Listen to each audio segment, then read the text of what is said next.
اردو کہانی ذہین بیٹی۔ کسی زمانے کی بات ہے، قاضی کی عدالت لگی۔ ایک آدمی اپنا مقدمہ لے کر عدالت میں پیش ہوا۔ قاضی نے اس کی طرف غور سے دیکھتے ہوئے کہا، تمہیں کیا پریشانی ہے؟ اس آدمی نے بھرائی ہوئی آواز میں کہا، جناب، میں اس شہر کا مشہور سوداگر رحیم الحسن ہوں۔ قاضی نے چونک کر اسے دیکھا۔ اس کے کپڑے بے حد معمولی تھے اور ان میں جگہ جگہ پیوند بھی لگے ہوئے تھے۔ قاضی کے ہونٹوں پر مسکراہٹ پھیل گئی۔ وہ اپنے تخت پر سنبھل کر بیٹھتے ہوئے بولا، اب میں تمہیں پاگل کہوں یا دیوانہ؟ حالانکہ میں نے آج تک اس سوداگر رحیم الحسن کو نہیں دیکھا، مگر اس کی امارات کے قصے ضرور سن رکھے ہیں۔ ایسے کپڑے تو اس کے خادم بھی ہاتھ لگانا پسند نہیں کرتے ہوں گے جو تم نے پہنے ہوئے ہیں۔ پھر قاضی نے وہاں پر موجود لوگوں سے سوال کیا، کیوں بھائی، کیا تم میں سے کوئی شخص اس بات کی گواہی دے سکتا ہے کہ یہ شخص رئیس رحیم الحسن ہے؟ ایک آدمی اٹھ کر بولا، قاضی صاحب، اس کی شکل تو رحیم الحسن سے بے حد ملتی جلتی ہے، مگر حلیہ اس جیسا نہیں۔ میں رحیم الحسن کو بہت قریب سے جانتا ہوں۔ اس خستہ حال شخص نے ایک ٹھنڈی آہ بھر کر کہا، قاضی صاحب، میرے ساتھ بہت بڑا دھوکہ ہوا ہے۔ میں آپ کے پاس انصاف مانگنے کے لیے حاضر ہوا ہوں۔ اگر آپ میری بات نہ سنیں گے تو پھر میں اپنی داد فریاد لے کر کس کے پاس جاؤں؟ قاضی سنجیدہ ہو کر بولا، اچھا، تم اپنی بات مکمل سناؤ، تمہارے ساتھ انصاف کیا جائے گا۔ اس آدمی نے کہا، آپ سب جانتے ہیں کہ میں ایک سوداگر ہوں اور کام کے سلسلے میں ایک ملک سے دوسرے ملک اکثر اوقات سفر کرتا رہتا ہوں۔ بس میری بدقسمتی یہیں سے شروع ہوتی ہے۔ ایک دن میں اپنے کام کے سلسلے میں گھر سے روانہ ہوا۔ راستے میں اکثر جنگل پڑتا ہے، لیکن اس دن مجھے اس جنگل میں ایک ہرن نظر آیا۔ وہ ہرن کا بچہ بے حد خوبصورت تھا۔ اس ہرن کے بچے کو پکڑنے کے لیے میں دور تک جنگل میں نکل گیا۔ وہ بچہ تو میرے ہاتھ نہ آیا، لیکن میں اپنا راستہ بھول گیا۔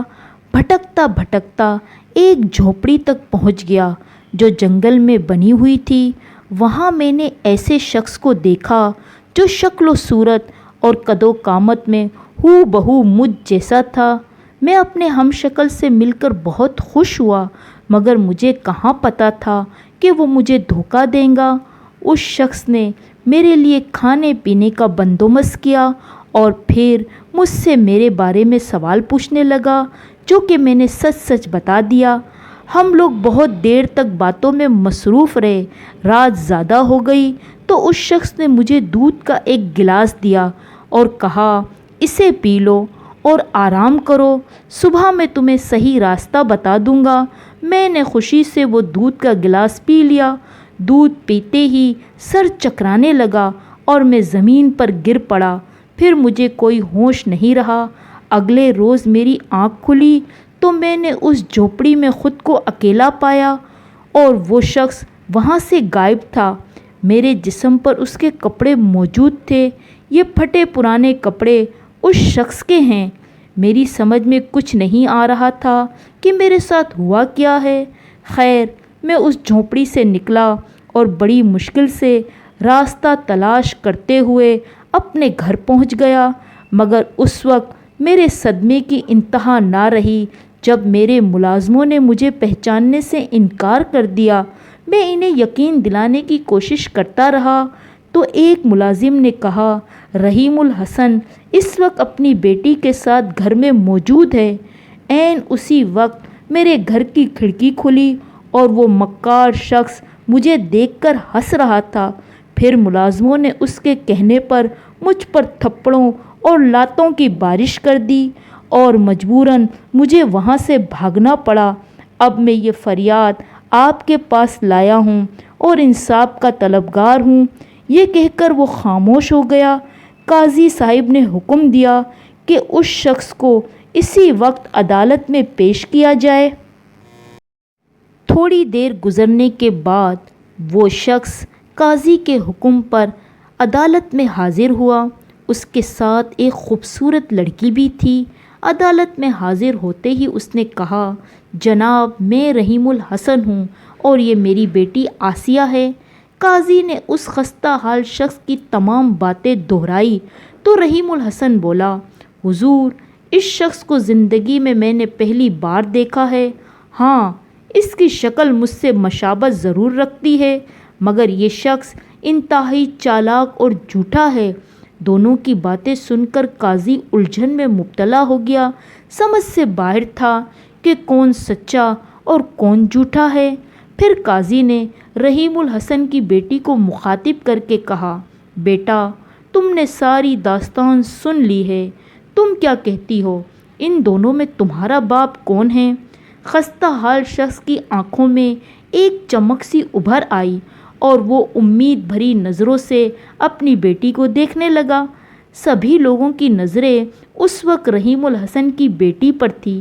قاضی کا سوال سن کر آسیہ کچھ دیر خاموش رہی، پھر قاضی سے کہا، قاضی صاحب یہ پرانے کپڑوں میں ملبوس شخص میرا والد نہیں ہو سکتا، میرے ابا جان تو یہ ہیں۔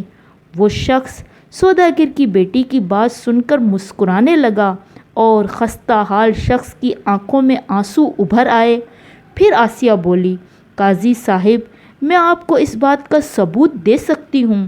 قاضی نے کہا، اس طرح تو فیصلہ کرنے میں آسانی ہو جائیں گی، لڑکی تم ثبوت مہیا کرو۔ آسیہ نے کہا، آج سے تقریباً 5 برس پہلے کی بات ہے، میرے ابا جان کے ایک دشمن نے قسم اٹھائی کہ وہ تلوار سے ان کی گردن اڑا دیں گا۔ ظاہر ہے اس بات نے مجھے اور ابا جان کو پریشان کر دیا۔ کیوں ابا جان، آپ اس وقت پریشان ہو گئے تھے نا؟ آسیہ نے پوچھا۔ اس شخص نے بڑے زور سے اثبات میں گردن ہلا دی۔ آسیہ نے اپنی بات کو دوبارہ شروع کیا، ان دنوں ان کا کھانا پینا بھی چھوٹ گیا تھا اور بے حد بیمار ہو گئے تھے، کاروبار بھی بری طرح متاثر ہونے لگا۔ انہی دنوں ہم ایک پہنچے ہوئے عالم کے پاس گئے اور سارا قصہ کہہ سنایا۔ اس عالم نے ابا کی گردن پر ایک جادوئی چھڑی لگائی اور بتایا کہ دنیا کی تیز سے تیز دھار والی تلوار بھی ان کی گردن کا کچھ نہیں بگاڑ سکتی۔ بہرحال ان کا دشمن تو آسمانی بجلی گرنے سے ہلاک ہو گیا۔ یہ بات میں آپ کے سامنے اس لیے پیش کر رہی ہوں کہ آپ جلاد کو بلوائیے اور میرے ابا کی گردن پر تلوار چلوا دیجیے، ان کی گردن نہیں کٹیں گی۔ اس شخص کا چہرہ سیاہ پڑ گیا۔ قاضی نے جلاد کو بلانے کا حکم دیا۔ آسیہ مسکرانے لگی۔ تھوڑی دیر گزری کہ سیاہ فام جلاد ہاتھ میں تلوار لیے حاضر ہوا۔ قاضی نے حکم دیا کہ رحیم الحسن کی گردن پر تیزی سے وار کرو۔ ابھی جلاد نے تلوار فضا میں بلند ہی کی کہ وہ مکار شخص قاضی کے قدموں میں گر پڑا اور روتے ہوئے بولا، جناب اس جلاد کو روکو، میں رحیم الحسن نہیں ہوں۔ آسیہ دوڑ کر اس خستہ حال شخص کے گلے لگ گئی۔ قاضی نے نکلی رحیم الحسن کو گرفتار کر کے 10 سال کی سزا سنائی۔ پھر آسیہ نے کہا، یہ کہانی میں نے اس لیے گھڑی کہ فیصلہ کرنے میں مجھے بھی مشکل ہو رہی تھی۔ قاضی نے آسیہ کی عقل مندی اور ذہین ہونے کا اعتراف کیا اور رحیم الحسن نے خدا کا لاکھ لاکھ شکر ادا کیا کہ خدا نے مجھے ایک ایسی ذہین اور سمجھدار بیٹی عطا کی۔